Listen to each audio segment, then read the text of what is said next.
I almost didn't go. It wasn't noble hesitation or a principled stand. It was the usual. My hands smelled like cedar, my boots had a permanent dusting of sawdust, and on most evenings I counted the ticks of my shop radio like prayers. Derek had called me 3 times. He'd texted worse than 3 times. "You owe us," he said, as if I'd lost something of value. As if an evening of sitting in a cafe and nodding politely at someone else's life could really cost me anything. There was a bet. In the way friends make bets when they're bored with their own lives. If I showed up, Derek and Lisa would buy dinner for a month. If I didn't, I'd owe them a night of helping Derek move. Again. I lost the bet before I ever said yes, mostly because Derek is loud and convincing, and because Harley, my rescue mutt, had just chewed through the corner of my favorite armchair, and I didn't feel like dealing with the aftermath. So I went out of spite and obligation, the same reasons I've gone to the odd wedding or the town meeting, to amuse my friends and to prove, quietly, that I can still be social when cornered. I told myself I'd be polite for an hour. I would sip a black coffee, make a few dry jokes, and then return to the smell of pine and the rhythm of the planer. I imagined telling this story later, making the bet into an anecdote about small-town kindness, and how my friends had tried to trick me into dinner. I did not imagine that an evening would rearrange what I thought my life was supposed to be. The cabin sits 10 minutes out of town, on a road that narrows into gravel and then into nothing more than ruts through Ponderosa. Most people in Colorado Springs consider the drive longer than it is.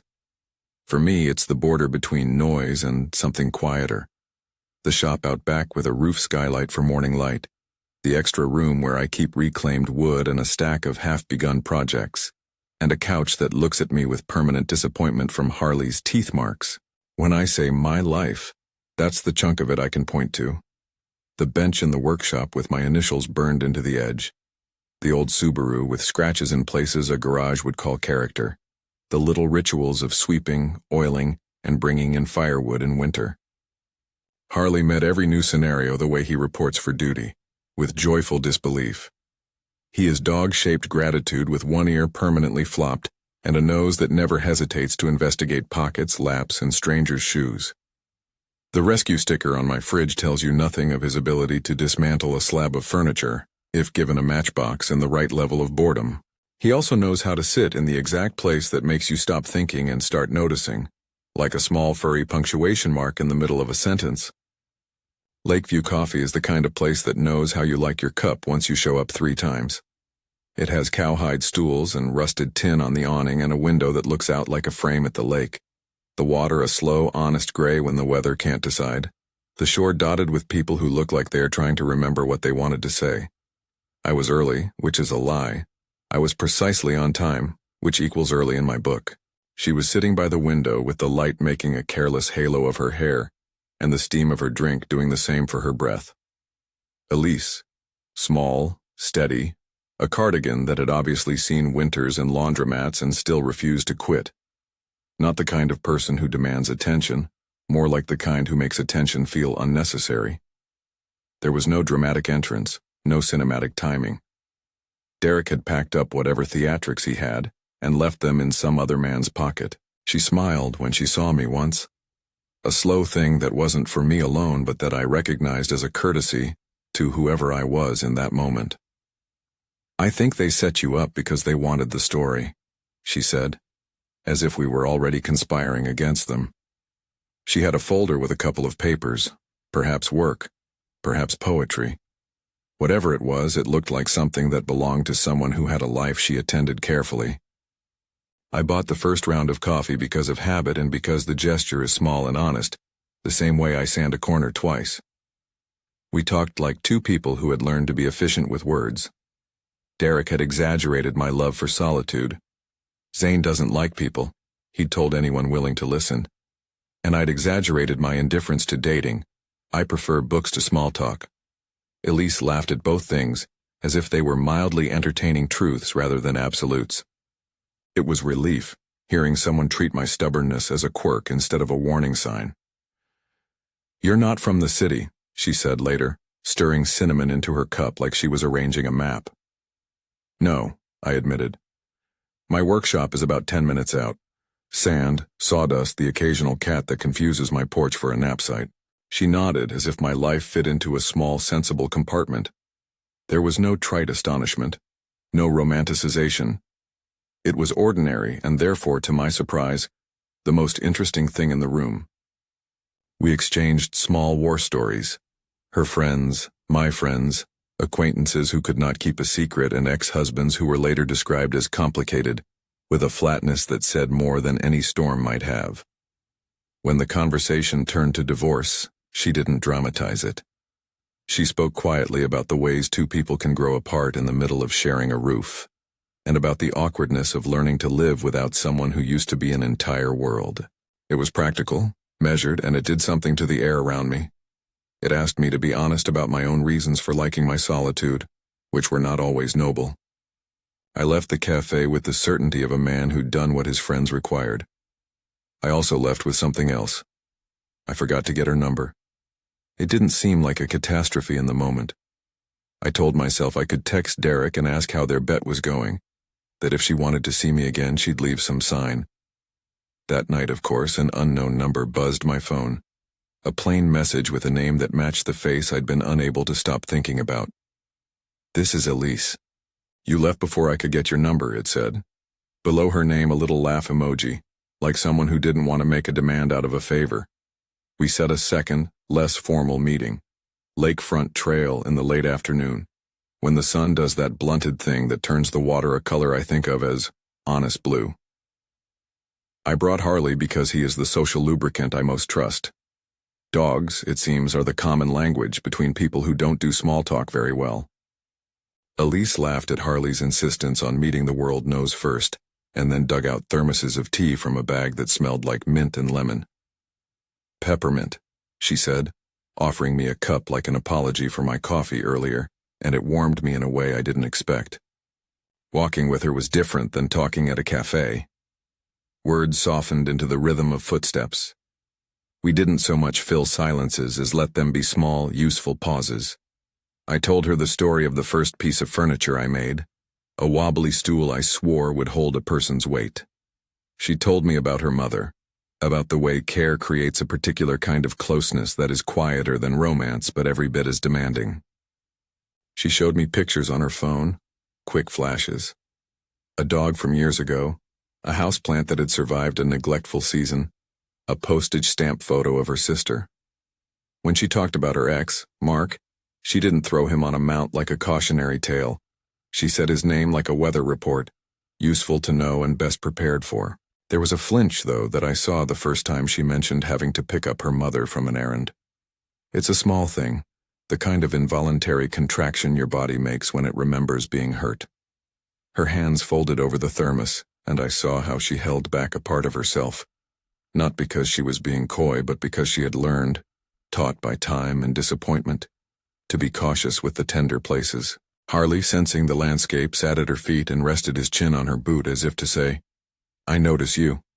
You are allowed to breathe." He is good at that, at making room for people to be themselves. He is also prone to stealing socks from laundry lines if the opportunity presents itself. At one point he bolted after a duck and returned triumphant with a soggy pride that neither of us could resist laughing at. From that walk there were small, steady escalations.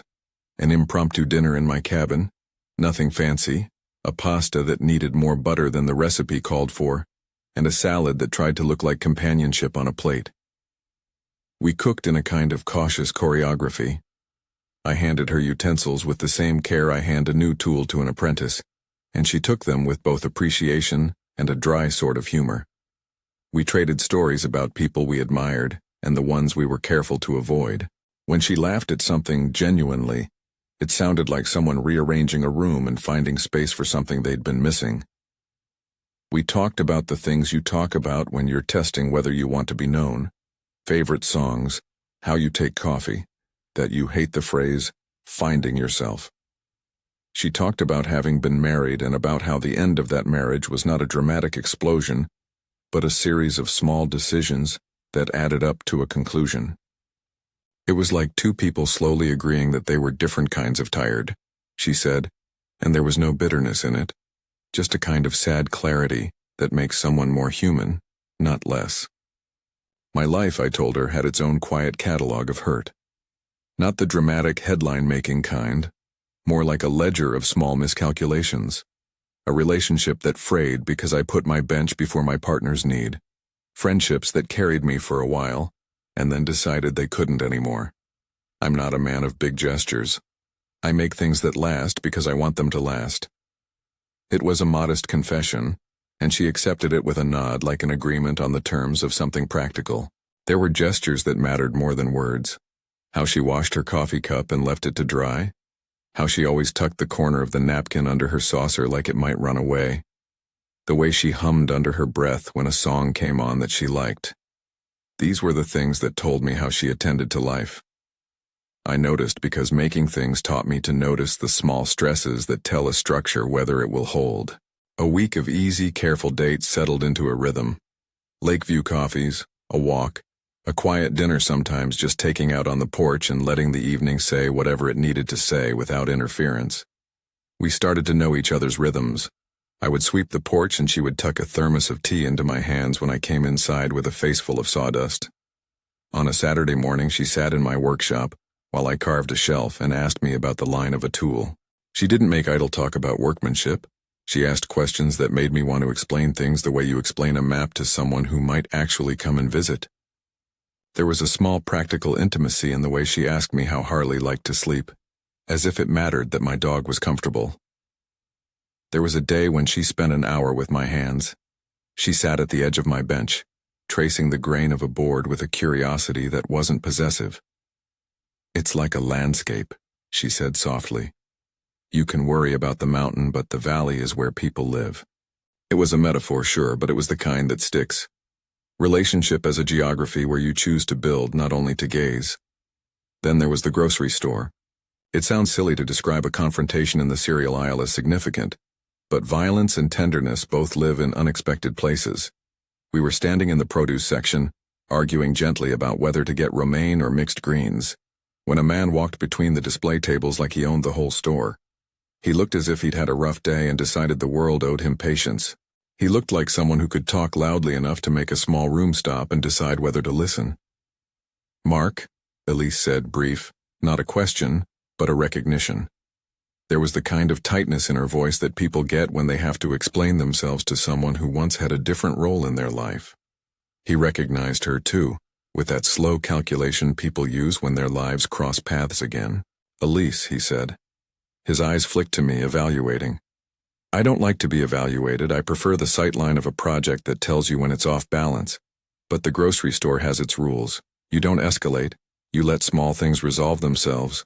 You behave like you care about the simple dignity of the place." I was thinking of these rules when Mark's voice cut in.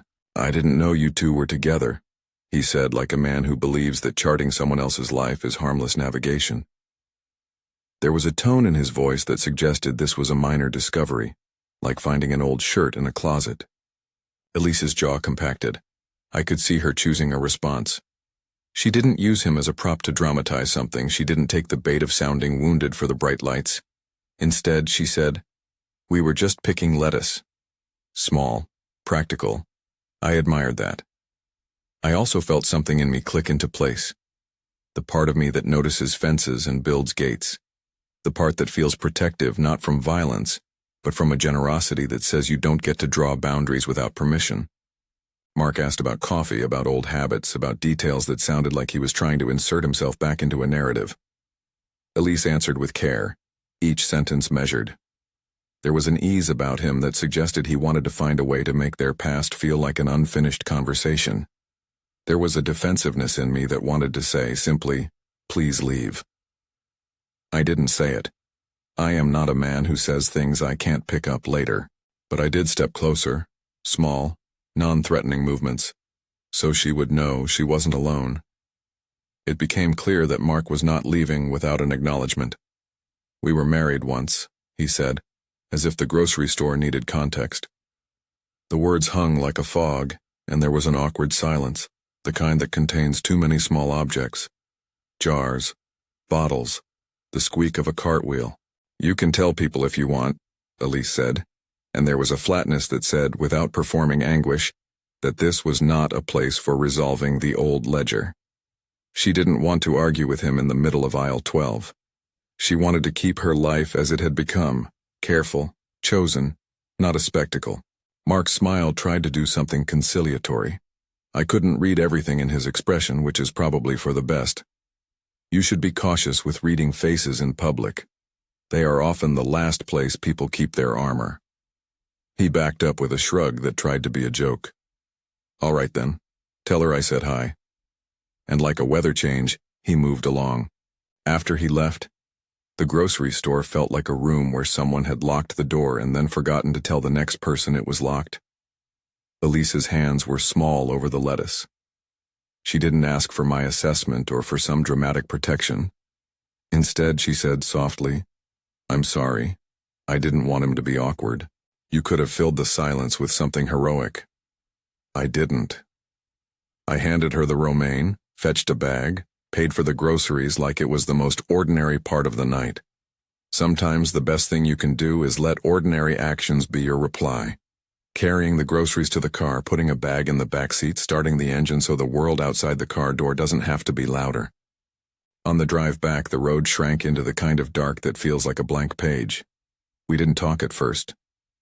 The radio hummed something that wasn't meaningful, and Harley slept against my leg with the innocence of someone who trusts bridges he didn't build. Elise glanced out at the trees and said, "I didn't like that.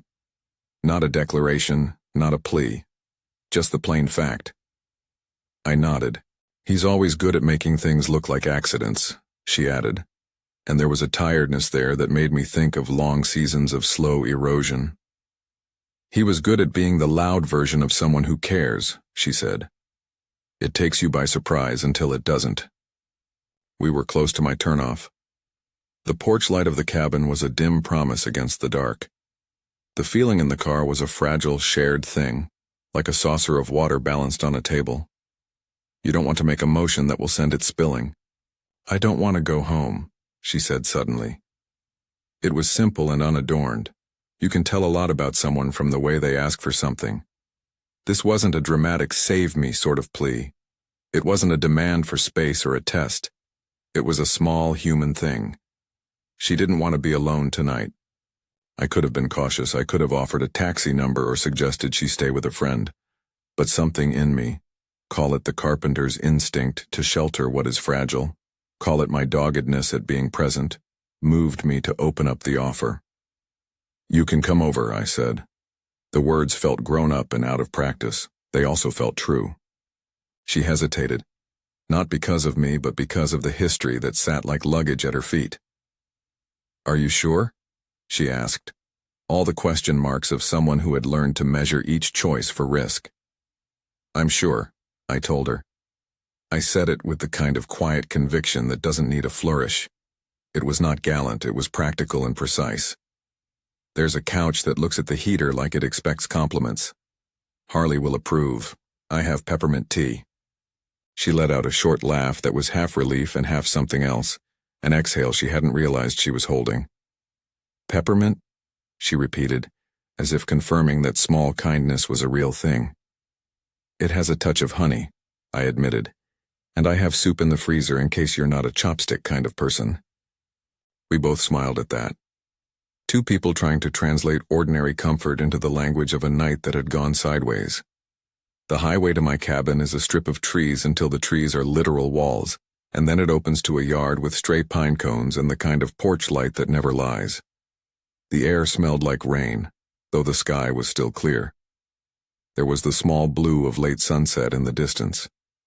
Elise's hands were tucked into the pockets of her coat as we walked up to the porch.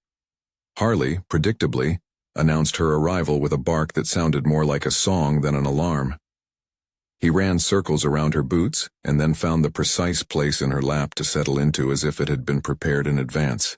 "You have a lot of wood in here," she observed, stepping into my living room with the casualness of someone who has been invited into a house and expects to be shown the lines that mean the place was made with attention. The shelves held projects in various stages: a child's stool with too many screws, a mantel someone had commissioned, a stack of reclaimed planks with beautiful, unlikely grains. The smell hit us both. Sawdust, oil, the lingering citrus of rags wiped on something that had been stubborn. It's honest wood, I said. It tells you what it wants if you listen. It was the kind of line that might mean nothing to anyone else, and yet it landed with her like a small shared code. She looked around, palms tracing nothing, more an act of orientation than inspection. It's peaceful, she said. That word, peaceful, felt like a knot loosening in me. I don't walk around calling my life peaceful. But sitting in a cabin with someone who had lived with more noise than she liked, peaceful seemed like a decent aim. She stayed. There was no great scene, no thunderclap of cinematic decision. There were peppermint tea mugs being warmed in hands, the kettle making its honest, small scream on the stove, Harley curling at the base of the couch like a contented punctuation mark. We sat with quiet things between us, and with each small movement the night unfolded like any small domestic ritual. A microwave hum, the clatter of a spoon, the soft creak of the floor when someone shifted their weight. Do you always say yes to strangers? She asked, watching the steam from her cup. I'm not sure I always say yes, I said. But I do try to offer something when someone asks for shelter. Maybe I'm sentimental about it. Maybe I'm cowardly about being alone too. There was a self-awareness to my confession. I wanted to own what I was, simple and flawed, not make it into a parable. She laughed, and it wasn't a performance. It was a sound that matched what we were doing, a laundry list of small kindnesses. You're a lot more sentimental than you let on, she said, and then, because we were both tired of the night being a survey of each other's features, she asked, why did you go on that date, the first one, I mean? I thought about Derek's bed and the stained life I had left on the kitchen counter.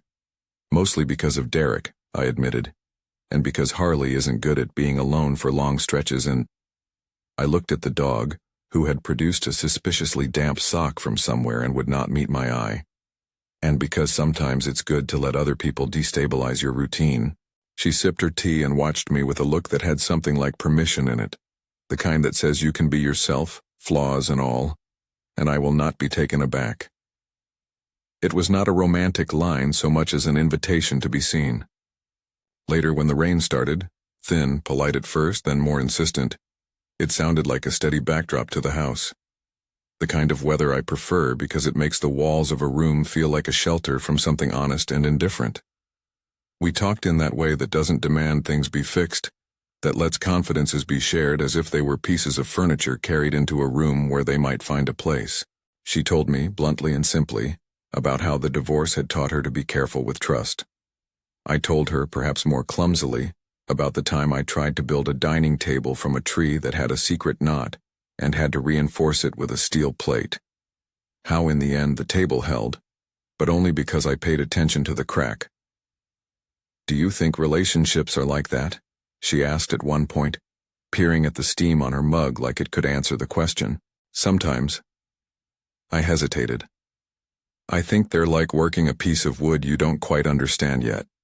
You sand, you test, you see where the grain wants to go instead of forcing it. It was the kind of metaphor that could sound precious if you weren't careful.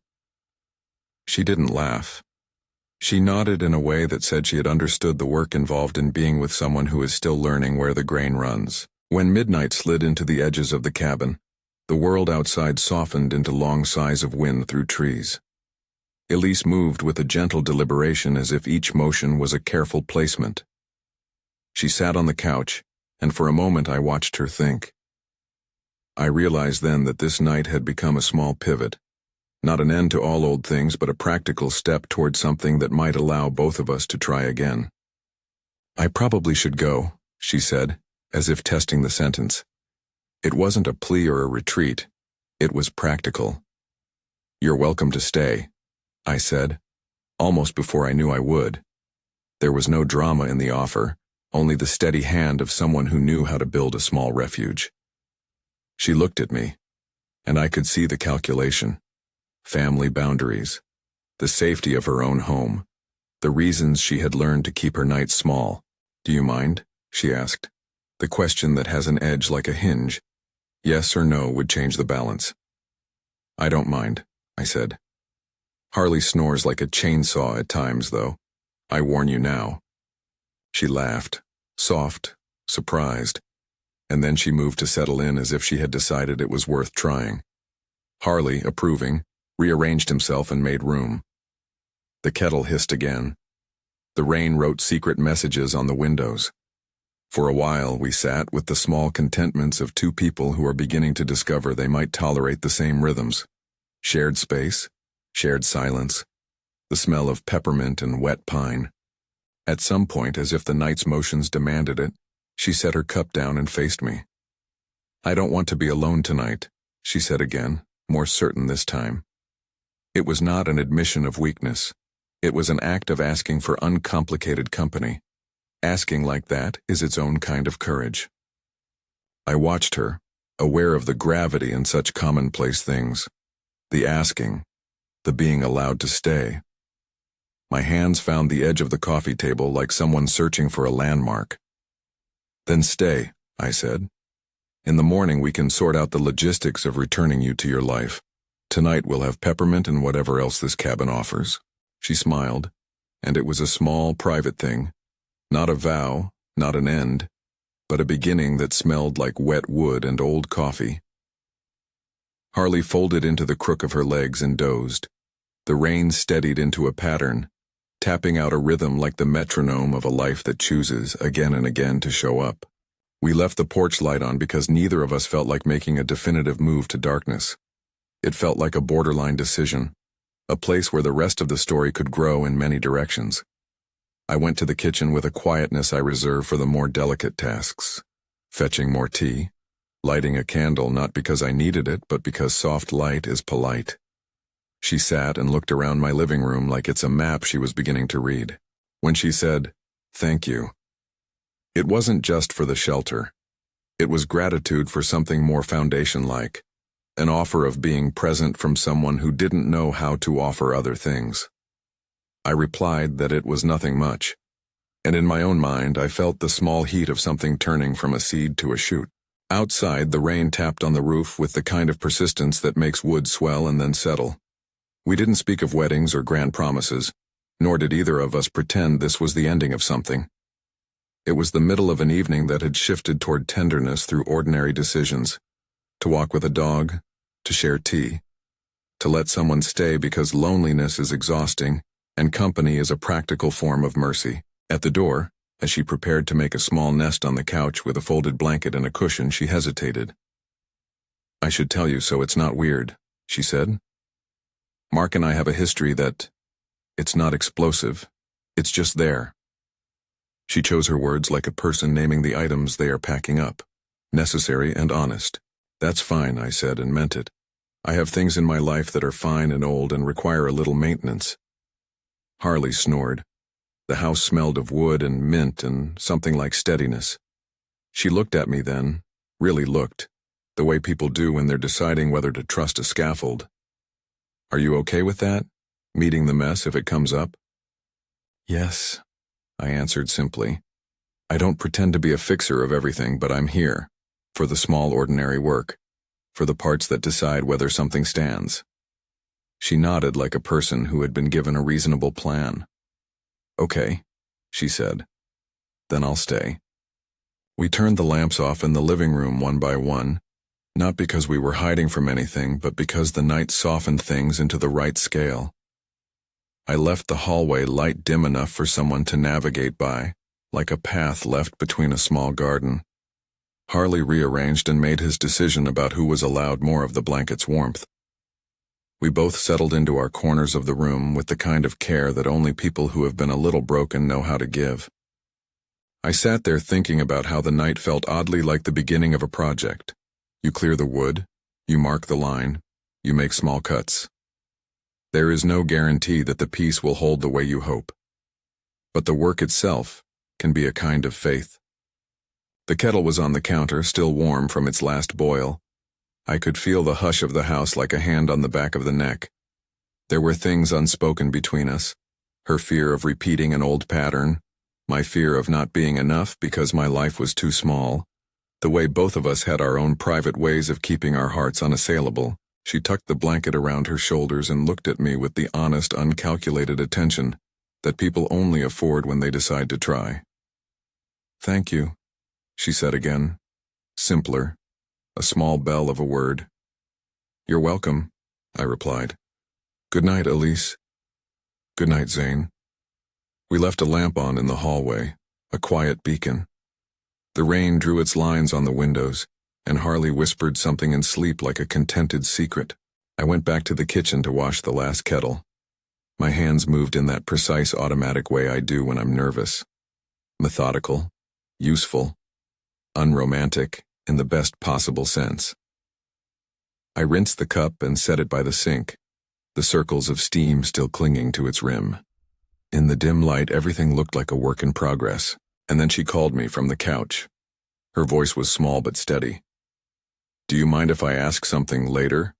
About whether this—" She gestured to the space between us. "Could be more?"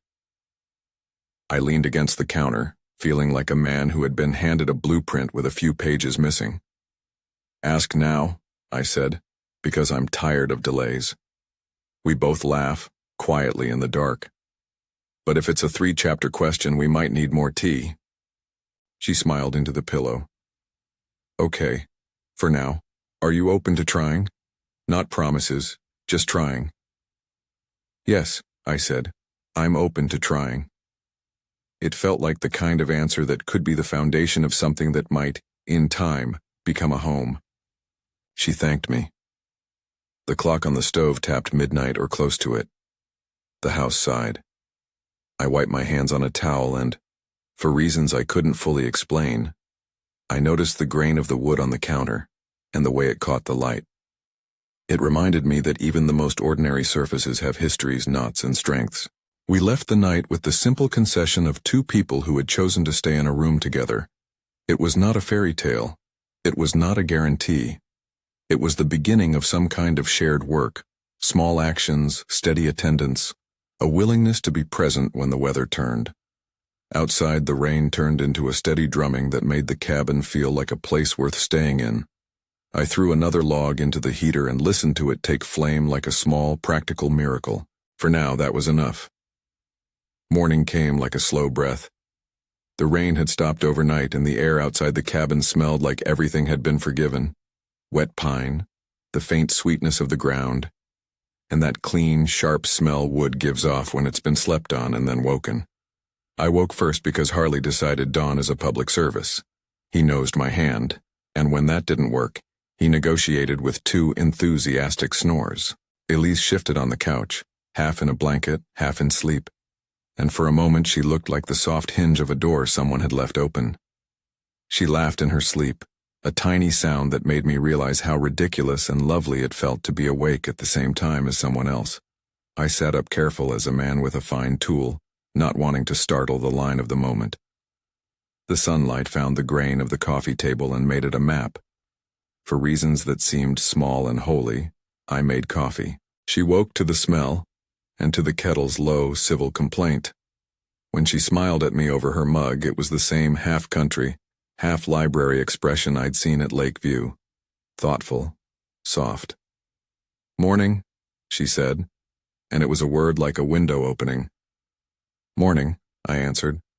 "Harley thinks you should join him in the stealing of blankets ceremony." She rubbed her eyes and then looked over the couch back at the window where the lake glanced like a sliver of polish. "I'm glad I stayed," she said, as if we were both checking the work of the night to see if it had held. I handed her a mug, warm from my hands. "You can have the seat that looks out at the lake," I offered. She laughed at my itinerant politeness and accepted the mug like someone receiving a small treaty. We ate a breakfast that could have been described as humble if you wanted romance. Scrambled eggs rescued from a sad carton, toast with too much butter, the windows fogging from the heat and our being in the house at once. Nothing cinematic happened. We traded small permissions.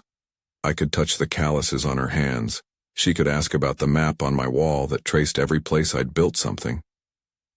There was a measured tenderness in how we navigated one another, asking, answering, giving room. When she folded the blanket around her shoulders, she said, "I probably should head back. My mother—" and the sentence trailed the way a road does when it turns into something private.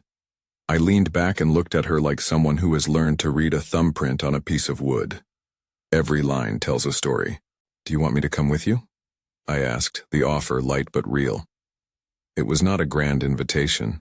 It was a practical question. She considered it the way you consider taking an extra plank for reinforcement. Would that be weird?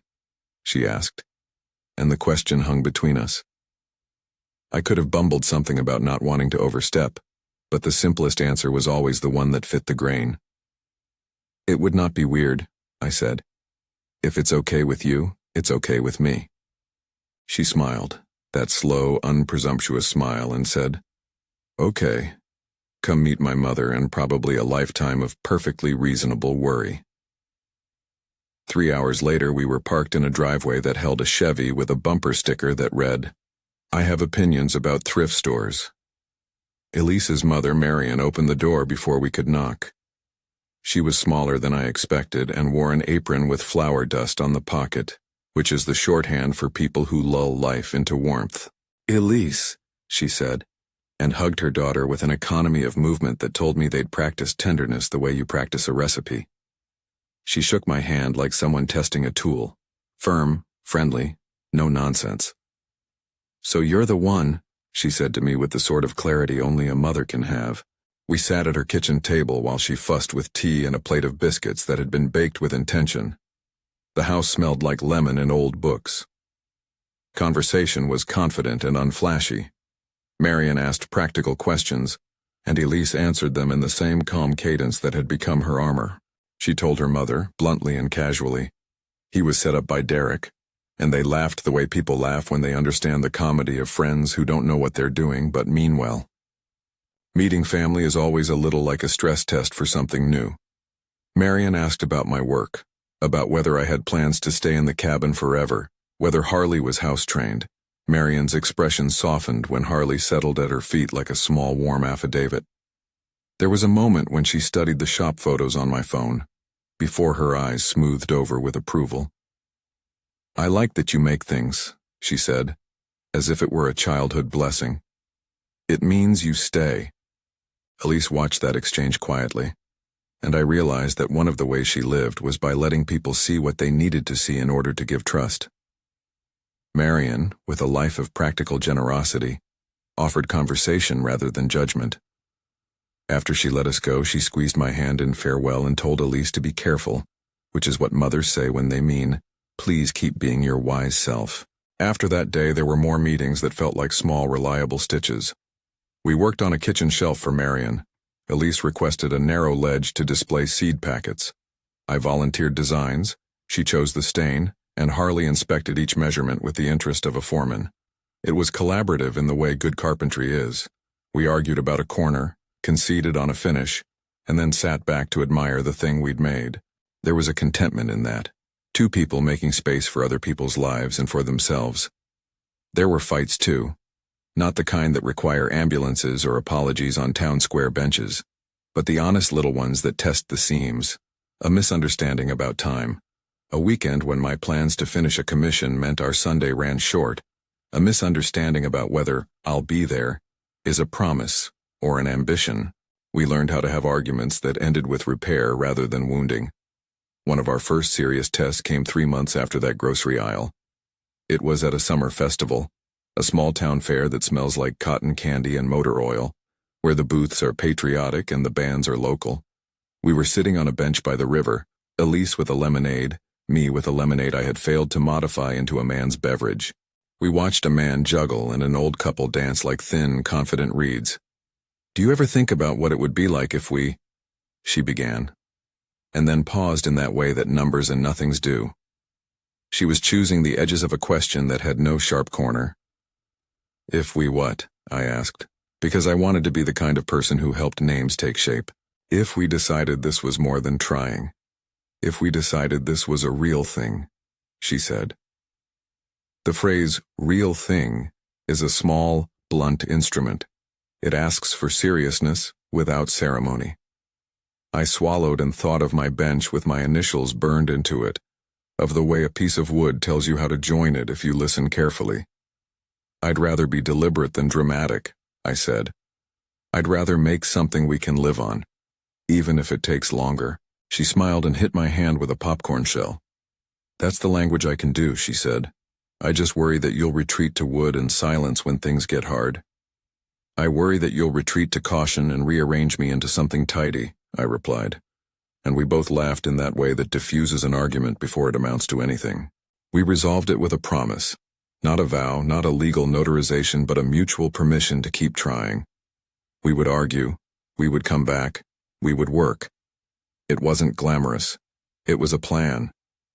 Not long after, Derek and Lisa came over for a whole-town dinner we staged in my yard. Derek, who still called me Lone Wolf with the fond cruelty of a man who loves nicknames, raised his glass and told the story of life as if it needed a soundtrack. He told the room about the bet, about how he'd coaxed me into that café. Everyone laughed, but their laughs had warmth. Elise sat beside me and reached for my hand across the picnic table, squeezing it in a way that said more than applause. "You owe us the move, Zane," Derek said later with a grin. "I will help you move," I promised, looking at Elise, who rolled her eyes in a private joke. Then Mark surfaced again, not in the cereal aisle, but in a way that required the things we'd been promising ourselves. He came to town after being away for a while. There's always a way someone returns. He found his way into a conversation at the town bar where the men talk about fishing and politics and old mistakes. He and I crossed paths when he was by the jukebox, and he gave me a look that cataloged what carpentry can't fix, someone's hold on a past narrative. He tried to be gracious at first, a man wearing his gentleness like new gloves, but old threads tugged at him. He asked Elise to talk outside a place he called For Clarity. She answered at once with the calm defense she had first used in the grocery store. Small, practical, a refusal to be pulled into his rhythm. "She's with someone," I said quietly, because the need to speak in the face of tension is a kind of work too. He looked at me with a measure of interest. "You?" he said, like a man identifying a new variable. "Yes," I said. "Me." He tested me with insinuations, but not to the point of open aggression. I am not a man who seeks conflict, but I am a man who puts my weight where it matters. I told him simply, "She's not a thing you take back, she's her own story." He left with a shrug that tried to be a joke and sounded more like a thing that had given up. Elise told me later that the conversation left her tired in a way physical labor doesn't. I wanted to do something demonstrative, something big to show the world I was present. I didn't. I made her coffee and handed it to her with the same steady arms I'd always used. Sometimes, in the face of a storm, a warm mug is the best shelter you can offer. The months unspooled in a pattern that felt like carpenter's rhythm, marking, cutting, sanding, testing, and then letting the piece sit to see if it settled. We worked on small projects together. Bookshelves, a bench for the front porch, a dog's step so Harley could look into the back of my Subaru without effort. Elise started bringing me a thermos on chilly mornings, and she developed a talent for choosing paint tins that actually made the grain sing. One winter, I built a table for Elise's mother's kitchen. I decided to inlay a thin strip of darker wood down the center, a tiny river running where the light would catch. Elise helped plan the dimensions and sanded with a focus that made me trust her more than I had in the beginning.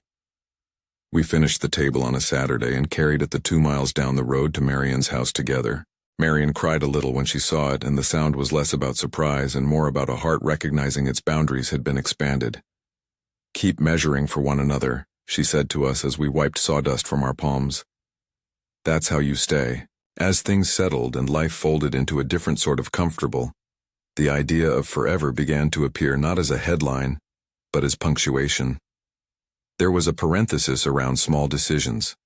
Where to spend holidays, who would take which shifts when Marion needed a hand, whether we would keep Harley's ridiculous scarf on him or allow him to be a shameless canine.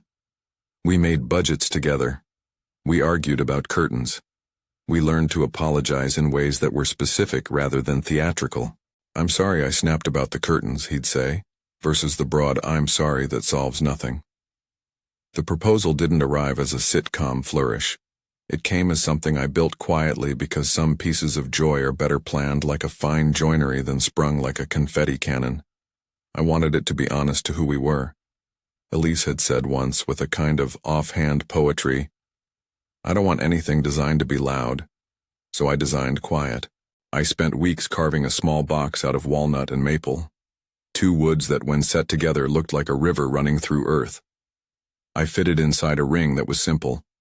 A thin gold band with a hairline inlay of wood that matched the box's center line.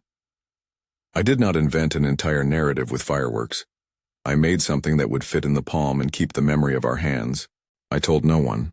I fumbled the idea around in my head the same way you test a wood for grain. When the time came, I chose the lake at the end of October. The birches were yellow and the pines were steady, and the light fell in a kind of soft straightness that didn't ask for costume. We walked the lakefront trail as we had dozens of times, Harley tugging toward ducks and me keeping us on the path. "Are you nervous?" Elise asked, because she is good at asking truth out of people. "A little," I admitted, because I'm trying to be grown up about a thing that scares me into being specific. We sat on the bench where the slope met the water, and I produced the box under the guise of wanting to show her some new finish. Her hands found the wood without being told. For a brief second she played with the little lid like a woman opening a recipe. When she lifted the lid and saw the ring, she blinked and then laughed. A small good laugh that is not shock but an astonishment that feels grateful. I said the things men say when they are trying to be honest without sounding theatrical. That I wanted to keep building with her.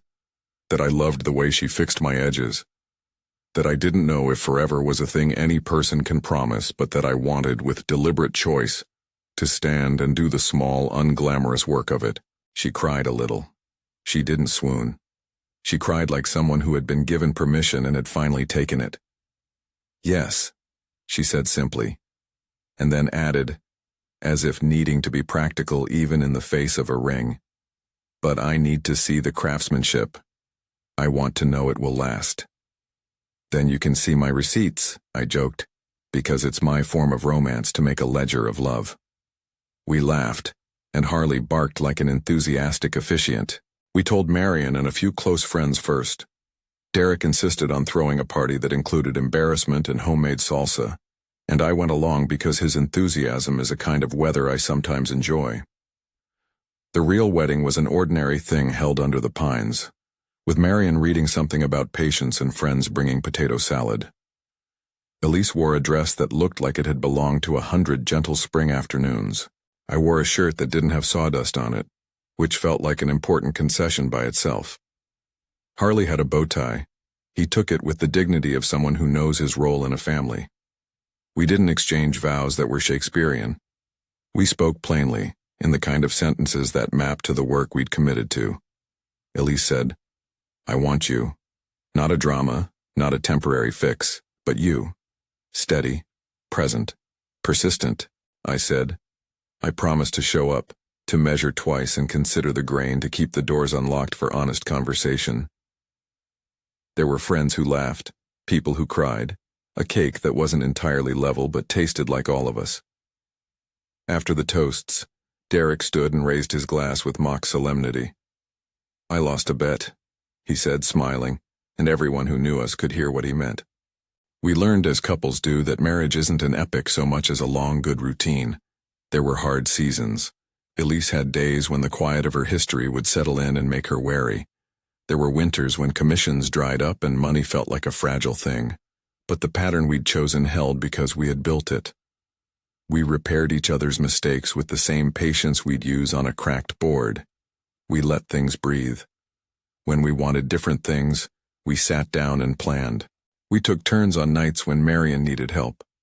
We let Harley, boss of our household, decide the flow of the living room. The house acquired layers: a child's wooden train Elise gifted to a niece, a bench by the door built for wiping boots, shelves with jars labeled in my messy scrawl. Our marriage was not immaculate. It was a household of small, intentional acts. There were mornings when Elise would bring me a thermos and scold me about my tendency to skip breakfast. There were Saturdays when I'd bring coffee to her mother and she'd reply with a cookbook and a grin. We learned to say, simply, "I need help," and to mean it when the other answered. Years later, people will ask me sometimes, "Was it that bet that started it all?" And I will tell them the truth with my usual bluntness. Yes, I almost didn't go because of a bet and because of Derek's persistent devilment. But it wasn't the bet that made us. The bet was a hinge the world offered. We built the door ourselves. There are mornings I wake and look at Elise making the bed, and she looks at me with a softness that knows the sawdust on my hands and hasn't run. There are nights we fall asleep with Harley's snore between us like a small metronome. We learn to make space for each other's shadows. Mark came to town again at one point, and there was a conversation that ended without spectacle because Elise had learned to name what she needed, and I had learned to step forward not as a hero but as a partner. Steady. Present. Meeting the mess didn't mean I fixed it for her. It meant I sat and offered my shoulder and my willingness to help load whatever needed loading. The little rituals became our architecture. On cold evenings, Elise would tuck a fleece blanket over my knees while I sanded, and I'd answer by leaving a small hand-scratched note on the kitchen shelf that said, in my messy script, "Don't forget to breathe." We argued about curtains less and built a better morning routine more. We had a small fight about whether to keep a certain painting in the hall. It lasted a week and ended with a compromise and an extra screw. We kept the lake as a steady reference point. On anniversaries, we'd walk the lakefront trail and talk not about what we'd fixed, but about what we wanted to test next. Once on a warm spring afternoon, we sat on the bench and made a list of things we would never be: dramatic, hasty, fanciful, without work. We drew up plans instead. For a vegetable bed, for repairs to Marion's roof, for a small bookshelf to give to a friend who'd lost his. We also kept the friends. Derek and Lisa came to more dinners and still treated me like a man who owed them. They liked to remind me of the bet because they loved the comedy of the universe offering improbable arrangements. "You could have refused," Derek would say, and we'd all laugh because, well, I could have and I didn't. On the mornings when things were quietest, when the house seemed to breathe in time with our own chest beats, I would sometimes touch the wooden band embedded in Elise's ring and remember the bench I burned my initials into when I was younger. The work of building a life with someone is less about the big moments and more about the slow, patient hours. Bringing wood inside before a storm, showing up to take care of a mother for an afternoon, apologizing in a sentence that names the exact thing you regret. If you've been set up by friends into something that surprised you, hit like and tell me in the comments. I've learned that some of the best things in life come from the worst bets. People ask if marriage changed me. It did, not overnight, not in a single sweeping arc. It made me more inclined to leave sawdust on the porch so someone I love could sit down on my bench and know they were welcome.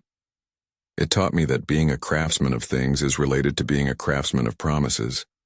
Both involve patience, a readiness to fix mistakes, and a willingness to sand what hurts until it smooths into something useful.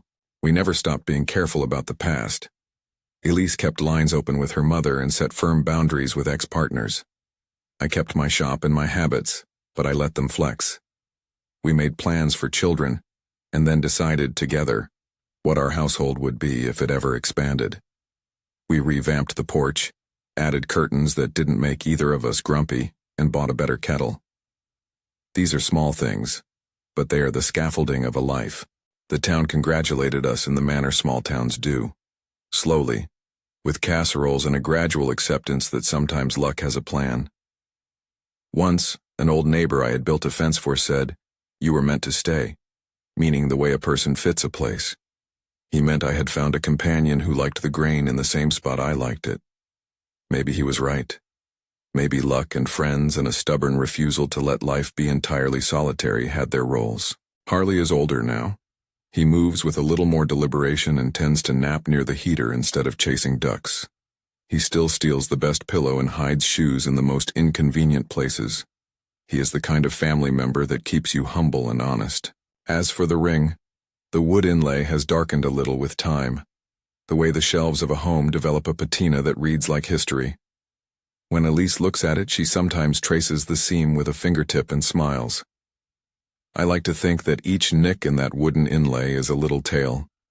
A kid who dropped a toy, a hammer slipped in the middle of a build, a day when the two of us argued and then ate soup in silence until the argument shrank. Years later, people still ask me to tell the story of how it began, usually at parties when my shirt has a smudge of paint because I didn't care to change. I tell them about Derek's bet with the affectionate annoyance of someone who was pulled into something against his better judgment and secretly loved the outcome. I tell them about the café and the thermos and that I forgot to ask for a number. I tell them the only real miracle, if there was one, was willing presence. I lost a bet, sure. But the thing I won wasn't an improbable headline. It was slow mornings where someone hands you peppermint tea when you didn't think you'd like peppermint. It was a hand that knows the arc of your silence and doesn't mistake it for absence. It was an invitation to keep building together.